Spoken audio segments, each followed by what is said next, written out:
हाथ में पहनने वाले पीले रंग के ग्लव्स से राध्या ने सबको दिखा दिया। उर्मी का सारा सच, एकता भाभी का सर्टिफिकेट कूड़ेदान से निकालकर लाल फाइल में उर्मी ने ही रखा था। यह सुनकर ओमकार और प्रथम हुए उर्मी पर गुस्सा।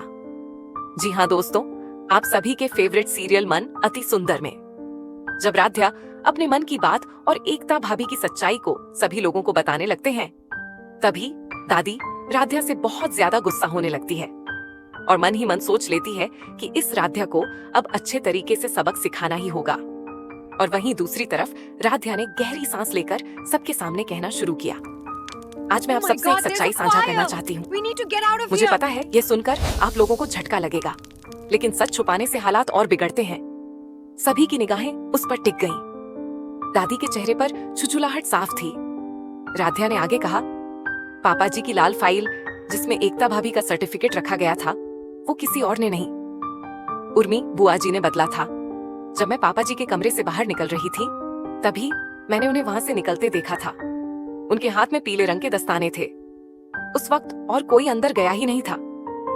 दादी ने झुंझुलाकर कहा, राध्या, इतना बड़ा इल्जाम लगाने से पहले 100 बार सोचना चाहिए। क्या तुम्हारे पास कोई सबूत है?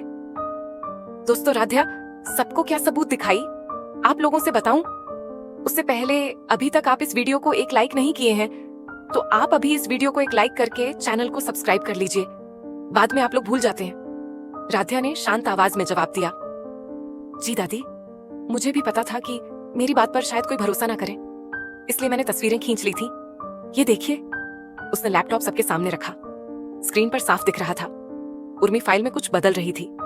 कमरे में सन्नाटा छा गया। ओमकार जी की आंखें गुस्से से लाल हो गईं। उर्मी, यह क्या हरकत थी? तुम हमारी बहू को नीचा दिखाने के लिए इतनी बड़ी चाल चलोगी? मैंने कभी सोचा भी नहीं था। प्रथम ने भी नाराजगी जताई। बुआ जी, आप मुझे राध्या से डांट खिलवाने और उसे परिवार से दूर करने के लिए ये सब कर सकती हैं। आपने मेरा भरोसा तोड़ा है। उर्मी चुप खड़ी रह गई। उनका चेहरा शर्म और गुस्से के बीच जकड़ा हुआ था। दादी ने माहौल संभालने की कोशिश की, लेकिन उनकी आवाज में कमजोरी साफ झलक रही थी। राध्या, तुम्हें यह सब सामने लाने की क्या जरूरत थी? घर की बातें घर में ही रहनी चाहिए। राध्या ने दृढ़ता से कहा, दादी, सच को छुपाने से परिवार नहीं बचता, बल्कि टूटता है। अगर एकता भाभी निर्दोष है, तो उन्हें बेवजह दोषी क्यों ठहराया जाए? और अगर गलती हुई है तो सामने आनी ही चाहिए। ओमकार जी ने गंभीर स्वर में कहा, उर्मी, ये आखिरी बार है।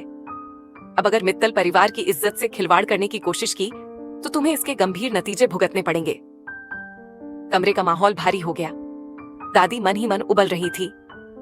ये राध्या हर बार मेरी चाल पर पानी फेर देती है, अब इसे सबक सिखाना ही पड़ेगा।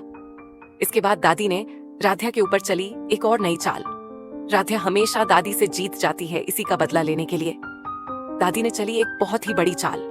लेकिन राध्या भी सतर्क हो जाती है और दादी को यह नहीं पता कि दादी लाख कोशिश कर ले राध्या को हराने की, पर राध्या को नहीं हरा सकती, क्योंकि राध्या के ऊपर भगवान भोलेनाथ और आप जैसे लोगों का प्यार, दुलार और आशीर्वाद है।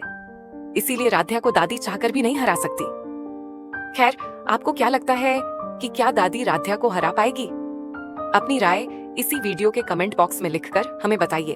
और अब मैं YouTube से बता दूं कि मैं कोई AI नहीं हूं। मैं एक ह्यूमन हूं, यानी एक इंसान हूं, और बहुत ही मेहनत करके वीडियो बनाती हूं। यहाँ तक वीडियो देखने के लिए